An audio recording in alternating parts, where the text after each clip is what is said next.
Alright. Good morning mga kabsat.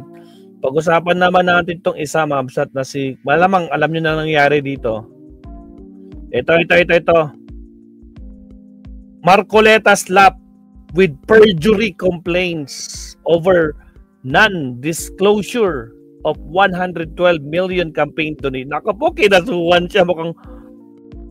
Mukhang kwanto latest lang to, December 5, kanina lang. Danilo Arao and Advocates of Public Interest Law, represented by Dino Leon and Axelendar Lacson. Violation of Section 98 and 107 in relation with Section 262 of the Omnibus Election Code. Agoy, Miss We Danilo Arao and Contra Daya and Advocates of the Public Interest Law, as represented by Attorney Dino De Leon and Attorney Alexander Lacson. After having been duly sworn in accordance with the law, hereby depose the state that on November 7, 2025, the television program Saganang Mamayan was aired on Net25 sa Saganang Mamayan. It is public affairs shows hosted by Nelson Lubao and features discussion on the matters on public concern. Community issued that the public service is an interview aired on the same day, which has of the writing has garnered 18,205 views on YouTube. Representative Senator Rodante Marcoleta explained the source of 112 million campaign funds for his senatorial bid in the 2025 midterm election. In the show, respondent expressly admitted that he received contribution to run as a senator during the midterm. Ngayon, sino kaya yung mga sino kaya yung mga donors ni Marcoleta dyan? Hindi kaya yung mga ikukulong na? Naku po. Aray ko po. Tapos, big side pa makukulong yung mga yun. Naku po. Paktay na. But willfully chose not to declare the names of his donors, claiming that the donors requested anonymously. Allah, kata. Okay na yan. On November 7, program Sagana. Okay. Pares ba to? Hindi. Management hosted by General Sarbadiaga and Nelson Lubao. Doon pala yung dalawa. Aired in respondent to Senator Rodante Marcoleta.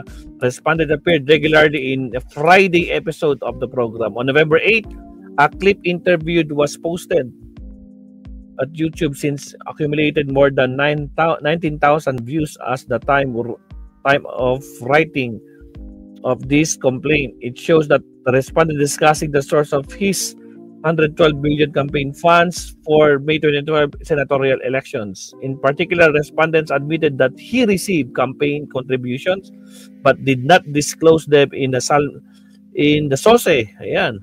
Because his donors asked him not to identify. Nako po. Malaking problema ni Marcoleta dito ngayon, mga absat. Marcoleta. Update kay Marcoleta. May post ba to sa kanyang page? Perjury complaint filed against Marcoleta over 2025 elections contribution. Senator Marcoleta, inireklamo kaugnay sa kanyang SOSE. Perjury complaint inihaid kay Senator Roman. Naku po, kailangan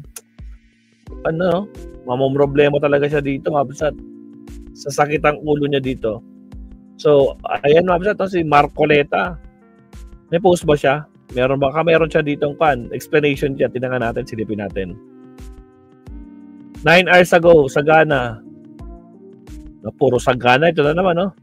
Paglilinaw, wala pa akong statement tungkol sa Noche Buena. Meron ba nagsasabi? Wala na to, Walay na. So, ayan mga kapsat, nakita natin, no? Nakapaw, itong si Marcoleta.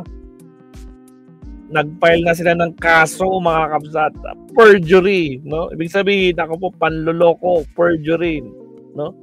Mga panlolokong pinaggagawa dyan, paglilin lang. Regis. Masasaktan na naman siya pag ganyan mga O paano ka ngayon? O kinasuhan ka na ngayon? Perjury. Ano mo? I doubt about it what is the use of evidence when Comelec Garcia is the head. Really?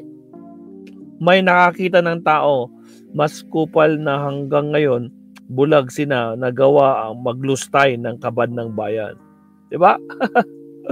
Ay, sus! Naka pa. Good. Oy, nandyan si Naomi Chin. Good evening. Naka-live ka, maestro. Late night na. Hindi lang late, good morning na. Late ako nag-live talaga. Sinadya ko late kasi meron ako imimit mamayang alas 3. So, it's ready 1:45. So, tayo. Pero pa tayong 1 hour. So, ayan nga, mabsat. So, talagang talagang minamalas sila. Kasi tingnan nyo, tingnan nyo to. Aside from kay Marcoleta, may mapakita ko sa inyo. Aside from kay Marcoleta, mabsat. May sinabi na naman si Boying. Si Boying talaga, hindi niya mapigilan. December 6 na. December 6 na. Pero may sinabi pa si Rimulya, mga kabsat. May pahabol pa. Kumpirmado niya. Hala, sino kaya yung tinutukoy dito ni Rimulya? May announcement si Rimulya kanina eh. Si Ombudsman. Ay, naglalag yung natin, di nagpapakita. Refresh. Ako, lalo naglag na. Lang dapat mas mabilis yung natin talagang kailangan na lang ipakwantong laptop natin, bumabagal na talaga mga kabsat, bumabagal na.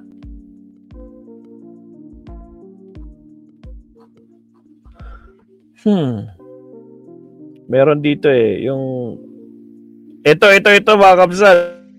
Nakita ko na Rimulya. Ito na, arrest warrant versus 2 senators expected before December 15, bago mag-December 15. So, anong petsa na ngayon? December 6, 9 days to go. In next week, hala! Hala, Ma'am Dens, 2 senador daw, Naomi Chin. Ma'am Dens, paano yan?